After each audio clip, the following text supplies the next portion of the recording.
watching the It's Her Time podcast with Cody and Jess. Welcome back. On today's episode, I have Candice Barley with me. She is an actress and a producer and a mother of 3 sons. And then she has become now a health evangelist after she spent several years feeling debilitated due to breast implant illness. So today's episode, we're going to have her tell us her story, but also share all the things that she has learned. This is an amazing episode. I personally have learned a lot, and I'm excited for you to learn from Candice as well. But before we get into that, let's go into Mixers Girls Say.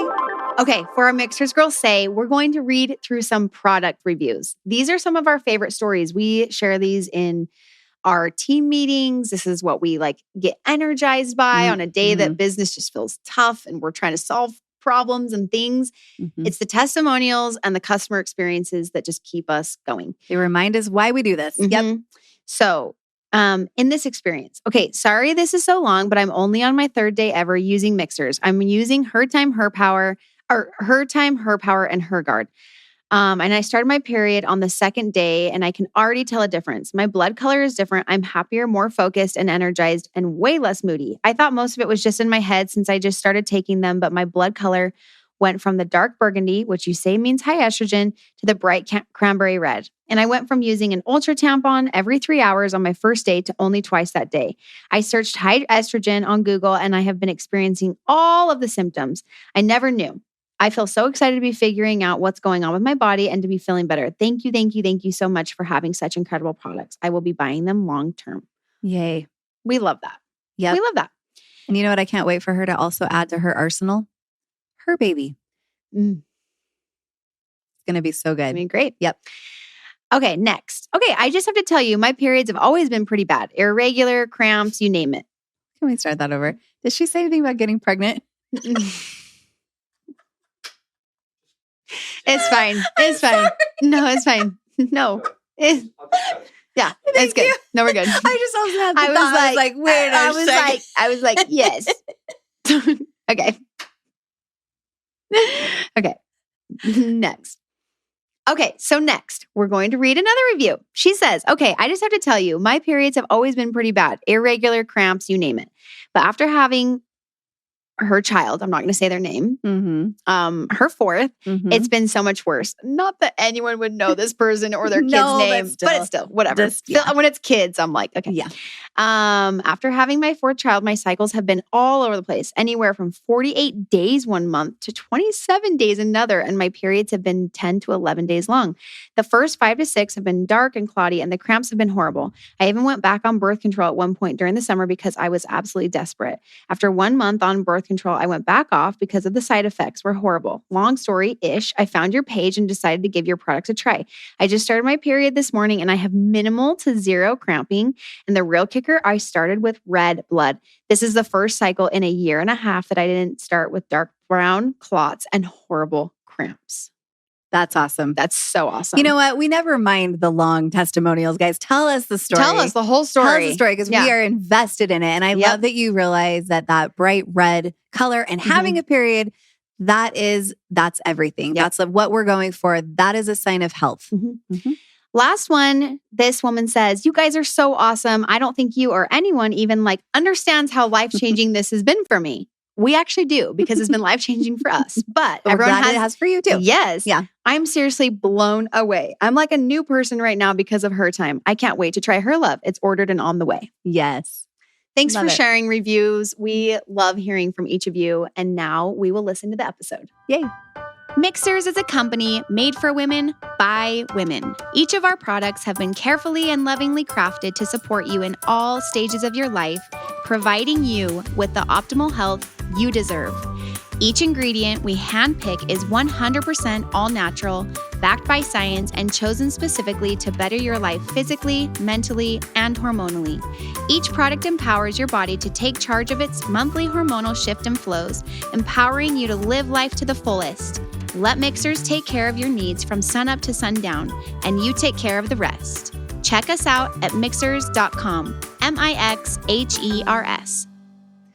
Okay, I'm so excited because as I introduced in the intro, we have Candice Barley with us. The reason I'm so excited to have Candice on here is because not only is she a wealth of information, she's an expert on the subject that we're going to be covering today, but she has her own personal story. And I'm excited for all of our listeners to get to know you, Candice, and get to hear more about you. So why don't you say hi and tell us a little bit about your background?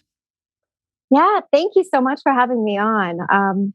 Well, let's see. I'm an actress and producer, and I got married very young and had children pretty young as well. My first at 20, and a little bit before that, as I was a very late bloomer. So I I didn't get my period until I was almost 17. I didn't have breasts. And it was so strange to me because I never really thought it was an issue. But as soon as I started middle school, suddenly I was like center of attention for not having breasts. Right. And yeah, so like, I mean, just tormented and girls, humiliating me in the locker room. So girls, not just boys, it was girls also. It was mostly girls, which was so strange. It was so strange. As I got into high school, then the boys kind of joined in. Mm-hmm. But yeah, it was, and I was like, because I was such a late bloomer, I was like 4'6". Yeah. I was tiny. But yeah, so that began to start this inner dialogue of what's wrong with me and why isn't my body like everybody else's? And it was just that I was a late bloomer. Eventually I did get some small breasts by the time I was about 17. And so then I, went on, didn't think too much about it. After I had breastfed my second child, I was 24 years old and I was back to being flat. And suddenly those thoughts and that unhealed trauma came back up again. And so I decided it would be a good idea to get breast implants. And so I just wanted very small. I just wanted to be a small B cup. And so at 24, I got my first set of Saline small breast implants.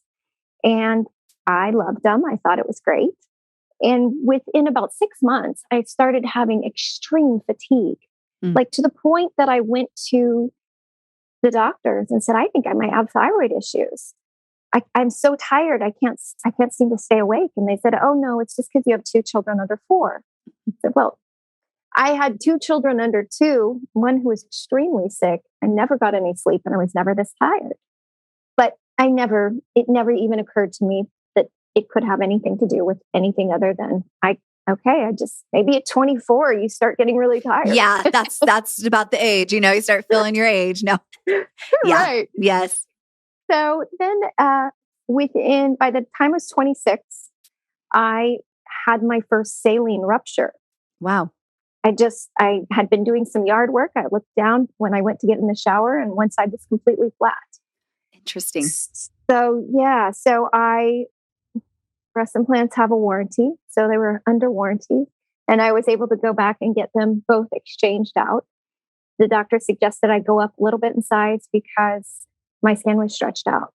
So even though I didn't want to be bigger, they made me a little bigger. Fast forward 2 years after that, I'm riding a roller coaster with my son and I have a second rupture. What? Yes. Wow.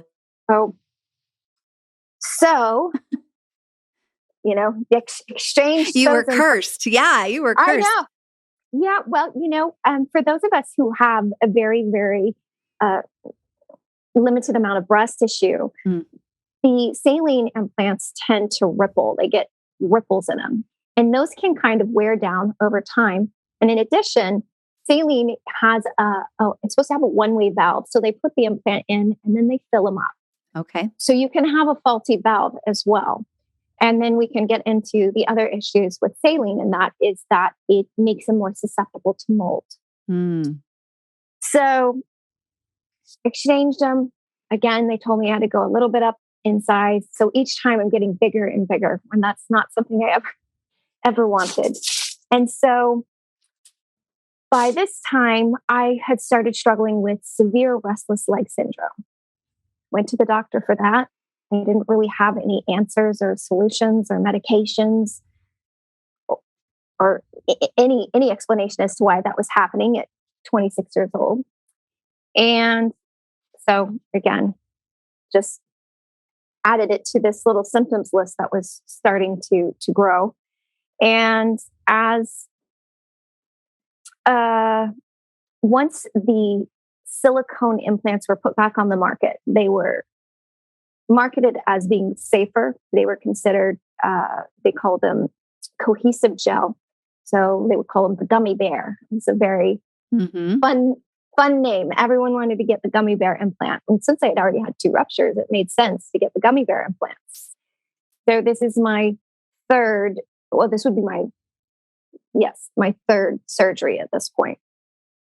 So each time you open up the capsule, you're releasing these chemicals and bacteria that grow inside this capsule. So just like a splinter, if you have a splinter or anything inside your body, it will form a little capsule around there to protect your body from that foreign object. Where the breast implants do the same thing. Your body forms this capsule around there. And so each time they open it, I would have increased symptoms.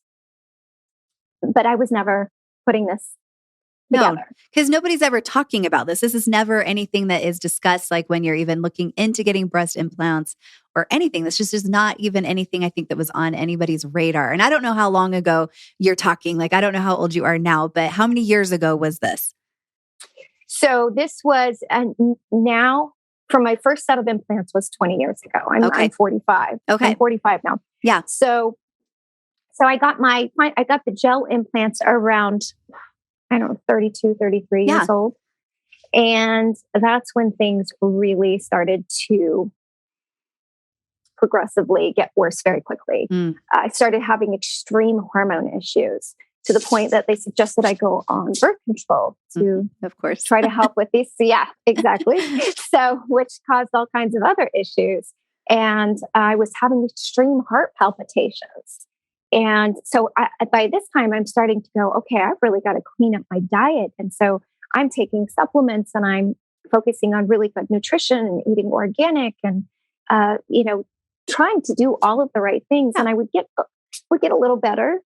And then something new would pop up. Started having, after my third surgery, that's when the gut issues got really severe. I suddenly had food sensitivities. Everything gave me major bloating. And so continued going to the doctor, was not getting any answers, and just did my best to live as healthy as possible. Until there was a tipping point. My system got to a point that it could no longer detox the chemicals that were being released into my body. So what happened with me was my liver became, I don't drink, I eat very healthy, but suddenly my cholesterol was extremely high. My liver enzymes were doubling every 4 weeks. I was so tired, I couldn't get out of bed for longer than 3 or 4 hours. And I started to have full body tremors where my hands would shake and my legs would shake. And I had no answers, no doctor. So whenever you go to the doctor and you list if you've had any surgeries, I've written down every single one of these surgeries. No one ever suggested my breast implants, even when I would go yearly for burning and lumps under my armpits, near the outside edge of my breast. Yeah, where your lymph nodes are. Yeah, lymph nodes were trying to do their job. Yeah. Yep. And it was always inflamed lymph nodes. Yeah. So again, no one suggested breast implants. So it's kind of a wild way that I found out, but I just was crying and meditating and praying, and I was home by myself. I couldn't take care of my son. And my mom was helping with just daily life. And I just screamed out, what's wrong with me? And I just heard breast implants. Mm-hmm. And I had never in my life heard anything. I was 41, never heard anything like that before. And so I immediately picked up my laptop and opened it up and typed in, "Can breast implants make you sick?" Yeah. And that's when I just saw thousands and thousands of articles and women, and found these Facebook groups, and they all had the same symptoms that I had. And so then I began my search for an explant surgeon. And I met with several surgeons, and the importance of finding someone who believes in breast implant illness, and the importance of removing the capsule at the time of explant. At the time, there wasn't very many surgeons that did that. So I had some very disheartening meetings with surgeons who would tell me, you're not going to feel any better. There's no proof that that's an issue, and you're going to look terrible. Oh. So I was like, but I was so sick, I didn't care. I just wanted my life back. So I found a wonderful surgeon in Newport Beach, and he had a year waiting list. And through a series of miracles and cancellations, I was able to get in within 6 weeks. Wow. And so had my surgery, and within 8 weeks, all my labs had returned to normal, and I was scheduled for a liver biopsy. Oh my gosh. Yes. Yes. Yeah.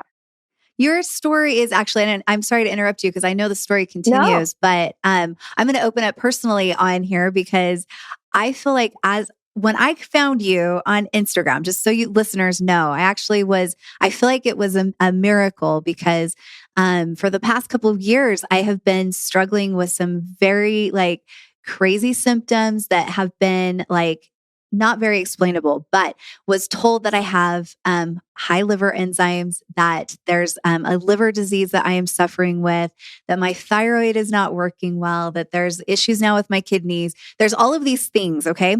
Now, you girls that are listening, you know my background. I'm a holistic health practitioner. I help people heal from hormone imbalance and from toxicity and from all of these things. But I didn't put it together either because I had breast implants put in 2004. Okay. And back then it was kind of I had the Saline, and it was kind of put out there as this is the healthier option. This is a good way to go. And I was like you, Candice, I wasn't looking to be like a porn star. I just wanted to kind of, go back to what I used to be before I breastfed my kids. Right. And so I just put in these, and it was this little trade deal. I used to own a gym, and I had a surgeon that traded training for these breast implants. It's so embarrassing now. I don't talk about this very much because there's some shame in it, right? And it's with everything I even knew back then, I should have thought through this just a little bit more, but it was kind of the thing to do. Everybody was getting breast implants, and it was really just sold like it's very safe and that there's not anything, especially because it's saline, which is just natural, and it could be, just totally fine. And it wasn't until all of a sudden I started getting all of these crazy symptoms that I've been looking, and I'm with you. Nobody has been able to pinpoint that it's exactly being caused from breast implant illness. But as a practitioner and just as a woman, all of us have intuition. And I had an experience with you. I was working with my reflexologist, and my reflexologist just said, "Is there anything that's coming to your mind right now that is something that you need to change?" And I had this and I had never thought of this before, but all of a sudden the same thing, the word breast implants came to mind. And I thought, you know what? It's something to do with my breast implants. And so I went and started researching. This is how I found you, Candice. And I started reading about some of the things that you just described. And I thought, you know what? This sounds like me. And this sounds like a lot of the women who are coming to me. And I thought, you know what? This needs to be talked about more. This just needs to become we need to become aware, first of all, that it exists. And I want women to realize that there's hope, right? And that there is a solution, and we are not crazy. These symptoms that we're dealing with are our body's way of telling us that we need care, we need help. And so it could just be the fact that you have toxins being released into your body, which makes total sense from these breast implants. So thank you. And I'm relating to everything you're saying because I feel like I've had the exact same experience. Yeah, well, as a holistic practitioner, it all comes down to root cause. So when you have addressed everything that should be the root causes, and it's still not resolving, right, then that's when I tell women it's time to look at your breast implants. If you've done everything that should technically address your thyroid or your hormones, but what this is a constant, for some of us, can be a constant systemic stressor, which we know keeps our body in fight or flight mode, which messes with our adrenals and our cortisol, which messes with our hormones. And so it's very common. And then we know, I work with where I talk a lot with Dr. Rob, who has really dedicated his practice into understanding why. Mm-hmm. So he started doing genetic testing and DNA testing and finding, we know that 60% of people don't methylate well. Right. They have a gene mutation called the MTHFR gene mutation. Yes, which I do. Mm-hmm. And I do too. Yeah.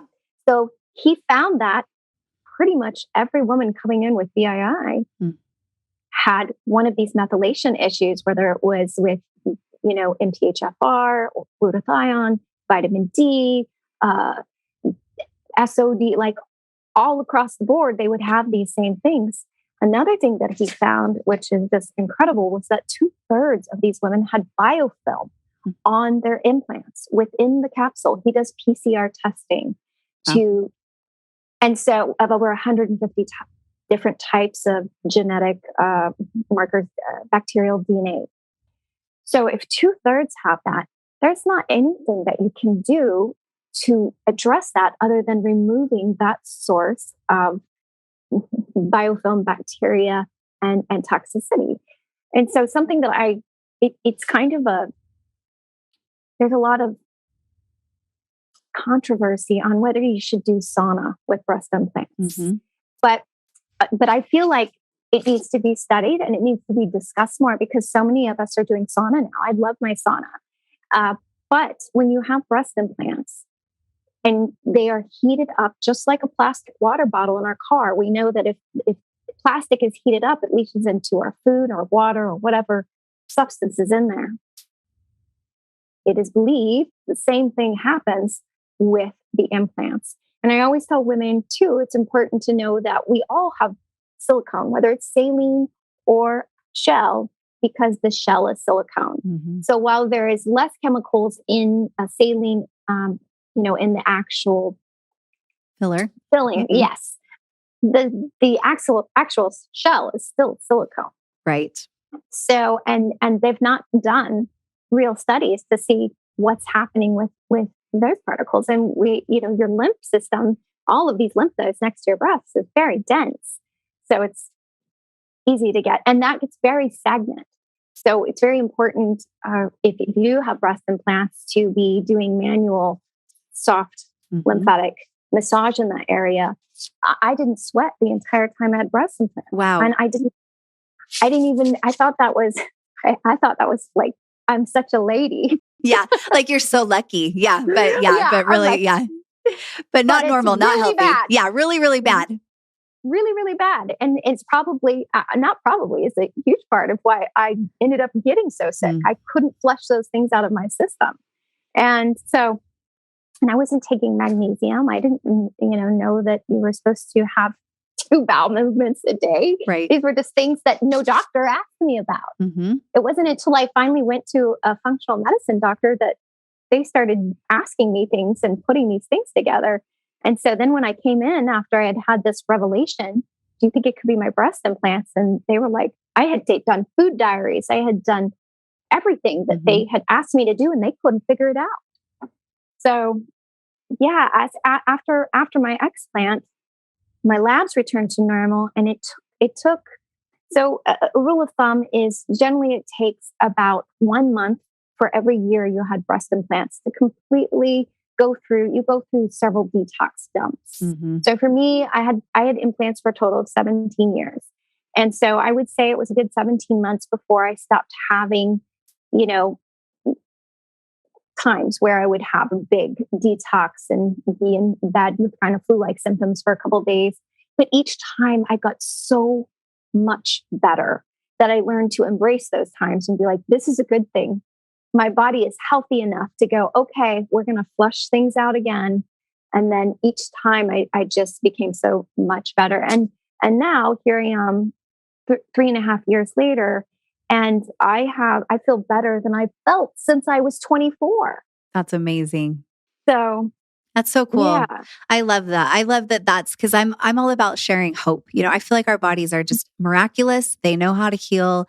It's just we kind of have to get out of our own way often. And so, Right. these breast implants are most likely getting in the way. Now, I know there are many people that are listening that have breast implants that are going to feel like, no, that's not me. It doesn't sound like me at all. And I hope that's the case for sure. I just want you to be aware that there is the potential. For instance, like when I had my implants put in, I was never told that you're supposed to replace them. I never even knew that. I thought you put them in for life and then that's good. That is something that is commonly recommended now, is that they should be replaced. But I also think you should look into maybe some other options, because I know for me, like as I'm looking into getting an explant, I'm just trying to get on a list with a good surgeon that is going to be able to do things the way that I would like things to be done, in a nice and holistic way.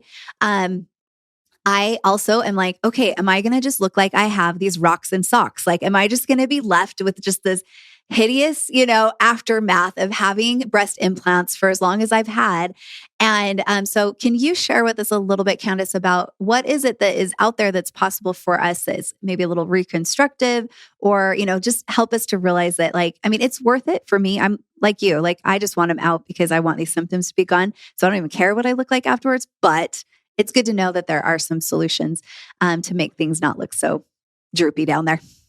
Absolutely. And I do want to say, for me, I also offer support for women with breast implants. I have a website. Awesome. and on my page, because if you don't have issues, great. It's just information that I want women to feel empowered and know. So if anything does come up in the future, it can be like, maybe I need to look into this. But there are other ways that you can also be supplementing and taking care of your body along the way, so that maybe you limit those issues, making sure that your detox pathways are open and things like that. Mm-hmm. So for me, I was like that. I just wanted them out. I didn't care what I looked like.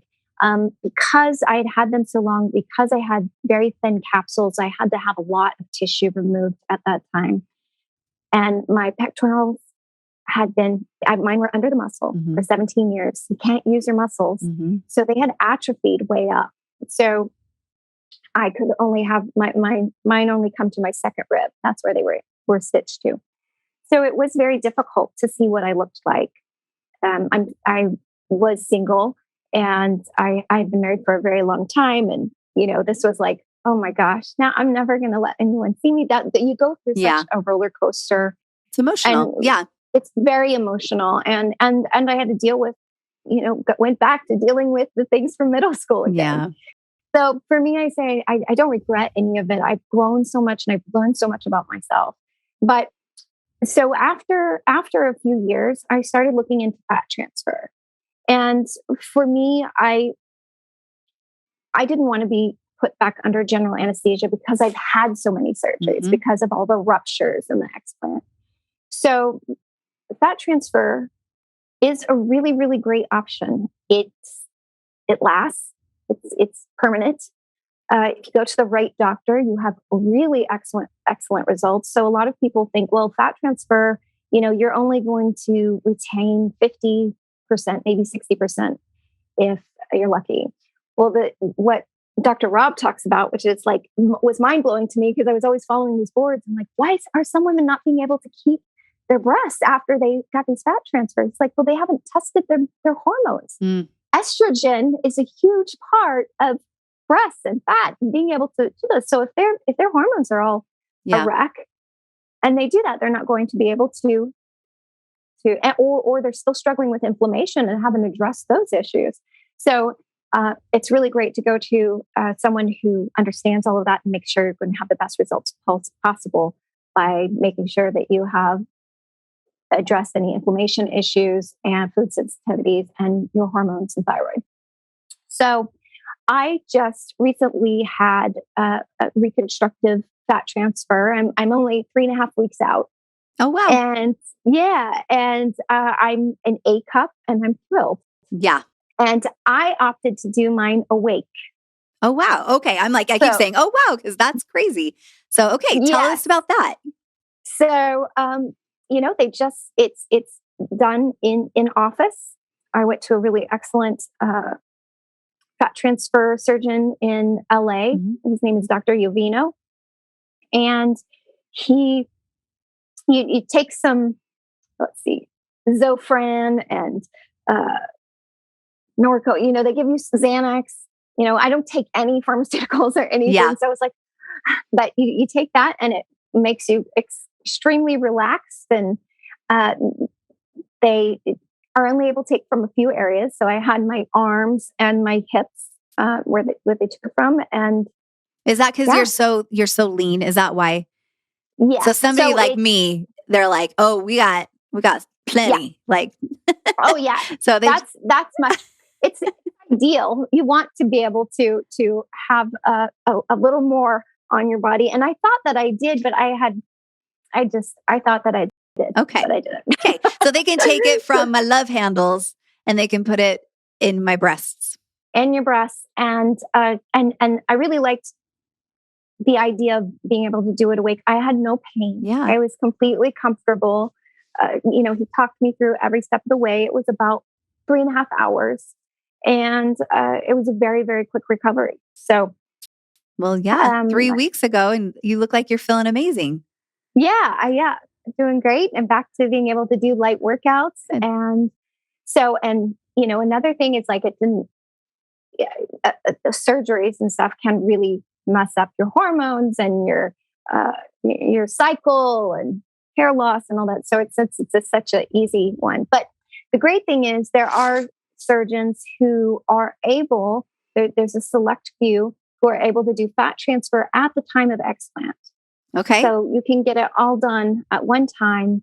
And as long as you're not struggling, it's not very sick. So I wasn't a candidate for that because I was too sick. Yeah, that's what I was going to ask. Is that like a recommended, is that recommended to do it at the same time? Because I feel like if there are many of us wanting to get explants done, it's most likely because we are suffering with a lot of imbalance. So it would be recommended then to do it separately, make it so that they're separate procedures. Correct. Okay. Correct.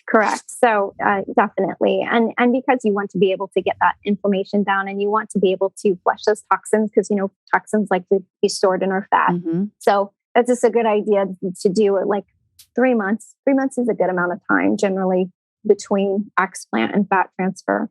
But if you're not really struggling with symptoms, but you just intuitively feel like it's time or it's in, you've had them for 10 years and it's time to remove them and you don't want to have to do that again. Mm-hmm.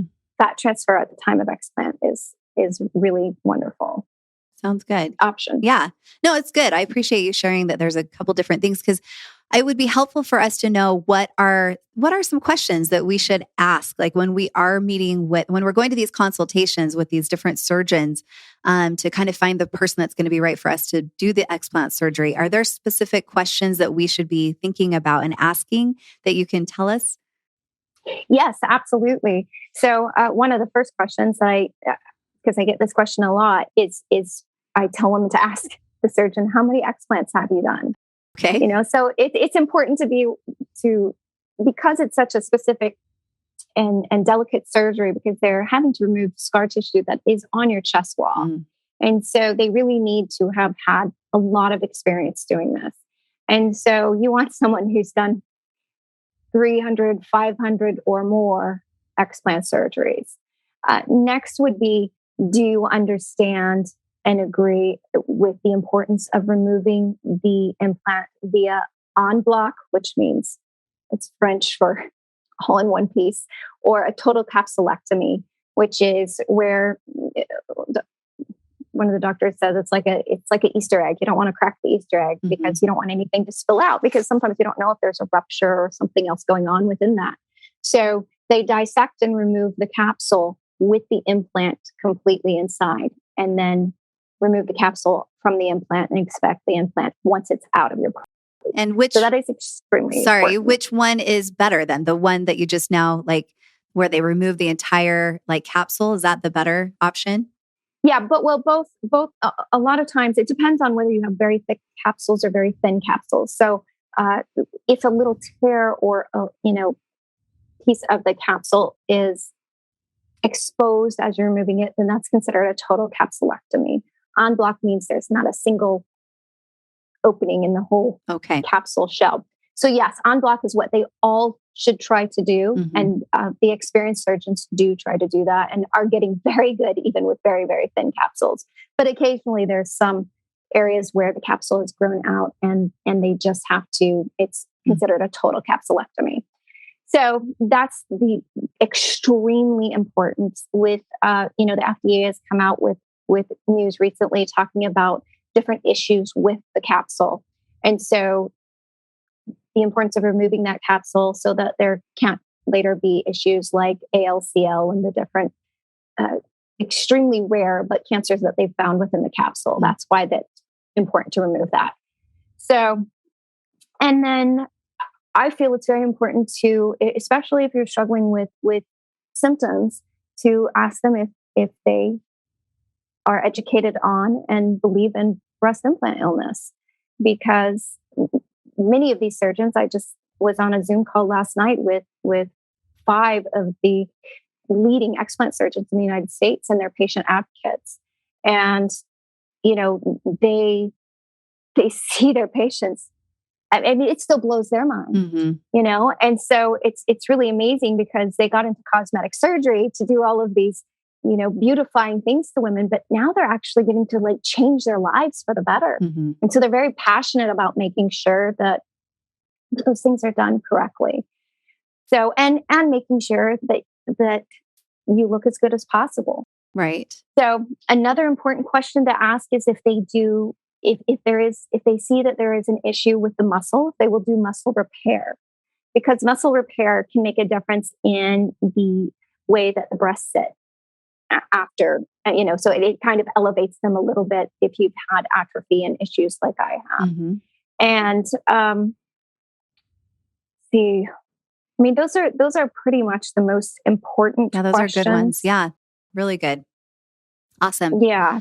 So make a list of all of these things. Cause I feel like, these are kind of no-brainer things that we should ask, but I don't know that I would have thought of asking how many, because I bet it's not, I don't think it's super common for a lot of people in my area to have this type of surgery. And so that's something definitely I'm looking at when I'm getting into these consultations. So thank you for sharing that for sure. Yeah. And another thing that I teeter on the back and forth, but for the most part, I feel for the list that I have created on my website and on Instagram, one of the prerequisites is that those surgeons do not perform breast implants anymore.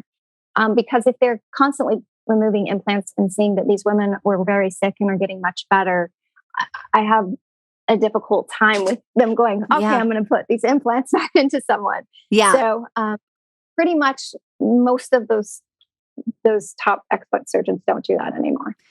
Yeah. I think that's true. I think that as a surgeon, as you're like learning more about breast implant illness, it would be hard to do the surgeries where you're doing, breast implants, because you would know where this could lead. And as a doctor that cares about the health of your patient, that's something that just feels very, contradictive.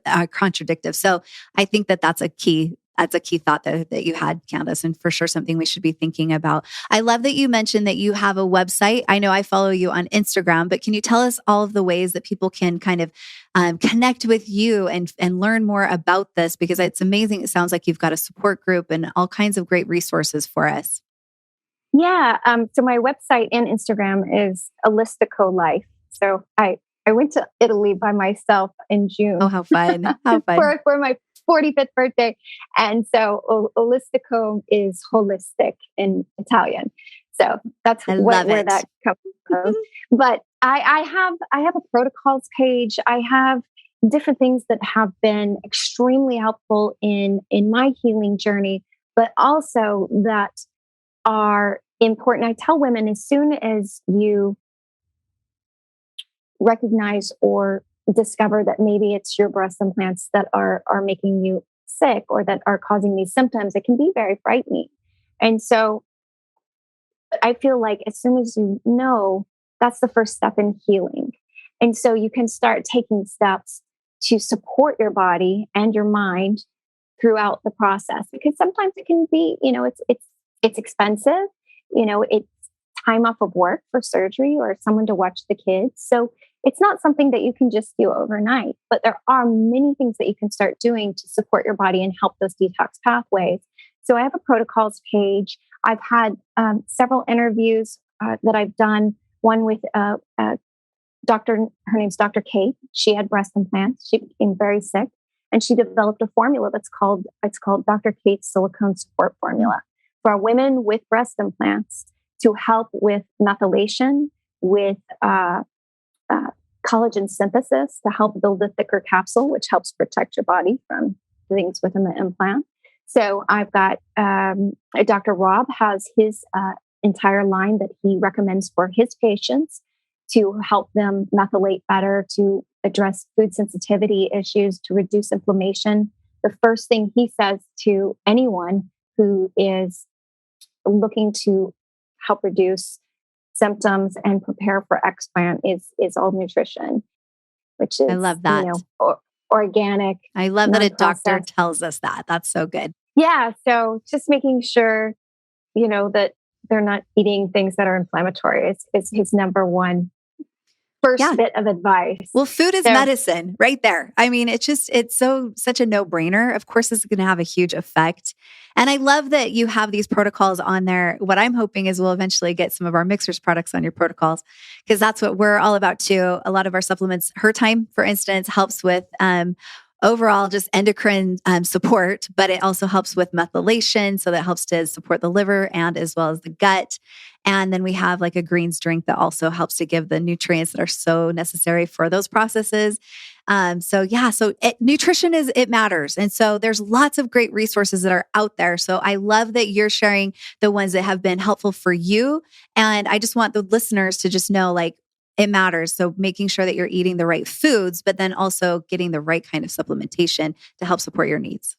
Absolutely. And for me personally, like, I like to cycle supplements, and I get pill fatigue. So I really appreciate things that I don't have to take a bunch of pills. Yeah. And so everyone's different. I always tell everyone we're all bio individuals. So we have things that resonate with us and work better with our bodies. And it's why some people don't have any issues with their breast implants.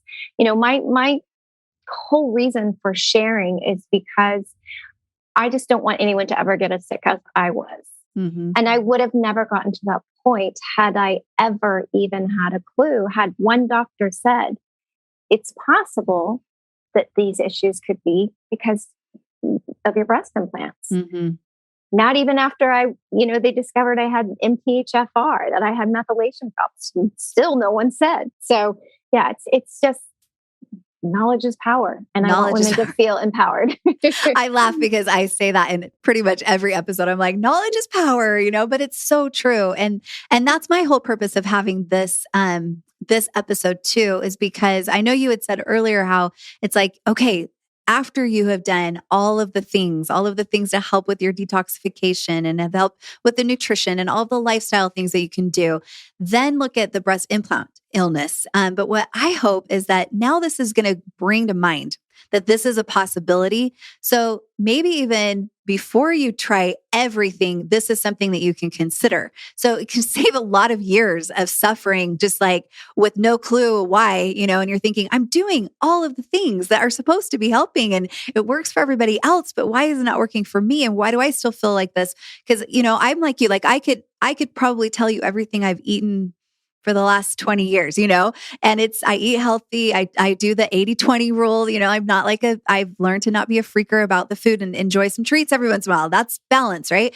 But also just mostly like putting in all the nourishing foods that I know my body thrives with. And then I do the saunas and I do the colon cleanses and I do the castor oil packs and I do all of these things as well. And so it's like, to still then feel like there's some symptoms that are still showing up feels frustrating sometimes. And it gives me like a lot of empathy for the people that I work with, because I understand when they say I have exhaustion, because I've been there. Right. I feel like that too. Right. Yeah. When you've explored everything and you have done all the things. So I get that from so many women. They're like, I'm doing all the things and nothing made sense as to why I wasn't getting better. and sometimes even more symptoms coming on. So it's just it can be an aha moment for many women, and for others it can just be, I'm just going to keep that in the back of my mind, so that if there ever is an issue, or I meet somebody and they're having issues, I can say, hey, you might want to consider this. And then I've had a lot of younger women come to me, or moms who have finished breastfeeding, and they were like, I was just about to get breast implants, and now I am so glad I found out this information. I already have Lyme's, or I have Hashimoto's, or these different things, and that is not the combination that you want to have and add a stressor on your body like that.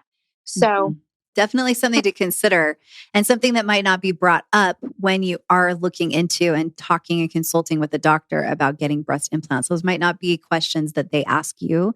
So it's why it's important for you to feel empowered and knowing that these are questions or are things that you should bring up. Letting your doctor know that you are struggling with autoimmune, or that you're struggling with some kind of an issue that could, up your chances of having a lot of, symptoms and dealing with breast implant illness. So, yes. And doctors now are supposed to ask these questions, because I believe it's been about a year and a half, but the FDA finally issued a black box warning on breast implants. That's good to know. Yeah, so they are supposed to, but it can just be they hand you a tablet and say, sign here. And it was this whole laundry list of, you may have this happen, you may have this happen. Do you have autoimmune? And you didn't read through any of it. You're just told, just sign these things. Yeah. Right. So it needs to be a discussion. So yeah, definitely things to consider. So helpful. I just am loving everything that you're sharing on this episode. And I know there's so many more things that we could talk about concerning this. I'm going to have you come back on. And girls that are listening, you can follow along with my own journey. I'm learning right along with you. This is something that I feel like has been a miracle that I've been able to come across Candice and all that she's sharing, because I feel like it's opening my eyes to a lot of things and maybe giving me answers that I've been searching for a long time. So I'm excited. I'm excited for the things that I've been able to learn. And I'm excited that there's a lot of hope that this can be something that's successful. I mean, you look like you are just glowing and you're feeling good. So you would say it's worth it, right? It's worth all of the stuff that you had to go through to learn what you know now, right? It really, really is. And I still say, I don't know that I would have said it at the time, but I would go through it again, because I feel like it's connected me to a greater purpose, because I'm being able to help women. I have women with breast cancer who, were going to get implants and different things that, it's really amazing to be able to be in service to others, especially women. Yeah. And be able to share the information that I wish I had. So I'm grateful for the journey. And another really, really important resource that I'd like to mention is there is a therapist named Dr. Amanda Savage Brown, and she has a book called Busting Free. And it is all focused on the breast, on what leads us to the implant table to begin with, and the journey from explant to post-explant, and learning to, accept these things and work through on a psychological and emotional level in a very healthy way. And she has a lot of free resources on her website on how to scan the body and meditations and things that are just very, very calming and healing. And, mindset is so incredibly important in your healing journey. So it's definitely so powerful. definitely someone at some point that you might be interested in talking to. She's amazing. I appreciate you letting me know about her and so many other great resources, the doctors that you have and the nutritionists that you have recommended. We're going to put those links in our show notes for sure. And then I know that they are listed on your website as well, which we absolutely will be linking all the things that have to do with you on our, because we want our girls to be able to connect with you because you are such a great resource. And you're just, I just can see that you are on this mission and that you have this fire in you. And I just think how amazing. Yeah, I bet a couple of months ago, I don't know when you started on this journey, but if you just went to Italy in June and now have a website with Holistico Life, like it just seems like this is kind of a new journey, but it's obviously meant to be. And I'm grateful that you are on this journey and that you are letting us come along with you. Yeah, I feel so honored. And I spend 6 to 7 hours a day answering DMs. And I'm not a patient advocate for any specific doctor. Mm-hmm. I'm a fill-in patient advocate for all the doctors that don't have them. So women come to me as they are either post-explant or thinking about explant, or just asking how they can support their body with breast implants. And so it's a gift because I can share my experience and then the experience of all the other women that I'm talking to, so that I can help them on that part of their journey. So so if you reach out to me, I always do respond. That's amazing. Well, thank you. I'm so glad that we've been able to introduce you to our audience, and thank you for all the good work that you're doing. I think it's so inspiring. And I think this episode is going to change a lot of lives. At least it's going to open up a lot of eyes. And so it's going to help us to be empowered with a little more information. Knowledge is power. And with that knowledge, we can take control of our own health and be our own best health advocates. So girls, if you found this episode to be helpful, please share it with the girls in your life, because sharing is caring.